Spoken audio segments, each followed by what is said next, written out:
في الدنيا إن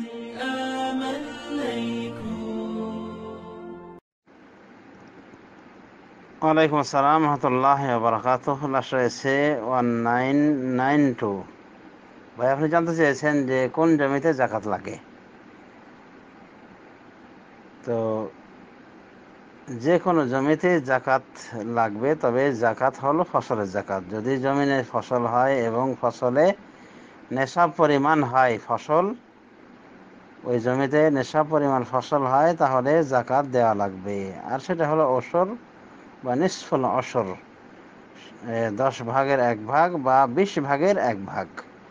10 ভাগের 1 ভাগ দেওয়ার কথা বলা হয়েছে যদি আকাশের বৃষ্টিতে ফসল উৎপাদিত হয়, আর 20 ভাগের 1 ভাগ যদি নিজের পক্ষ থেকে পানির ব্যবস্থা করা লাগে। তো জমির জাকাত হলো এটাই।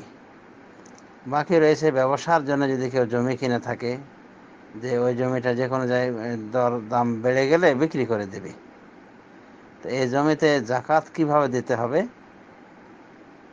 বিশেষ করে ফসলটা যদি না হয় আর এই উদ্দেশ্যে কেনা হয়ে থাকে, তাহলে জাকাত লাগবে কি লাগবে না, এই মর্মে জমহুর উলামায়ে দ্বীন জাকাতের পক্ষান্তরে আল্লামা নাসরুদ্দিন আলবানী রহমতুল্লাহ আলাইহি এবং তার পূর্বে ইমাম শাওকানি এবং তারও পূর্বে আরও কিছু আইম্মায়ে দ্বীন রয়েছেন, তারা বলেন যে না, জাকাত লাগবে না।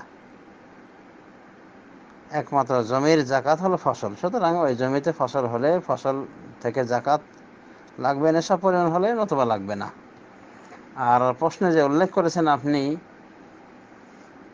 যে এক বন্ধু জমি পেয়েছে, দান সূত্রে হোক বা যেভাবে হোক, তো ওই জমিটা সে বাড়ি করার জন্য রেখেছে, তো জাকাত লাগবে কিনা? না, কোনো জাকাত লাগবে না। একমাত্র ফসল যদি হয় এবং ফসলের নেশাব উত্তীর্ণ হয় তাহলে লাগবে, তাছাড়া লাগবে না। আর নেশাব পরিমাণ, ফসলের নেশাব হলো 19 মণ,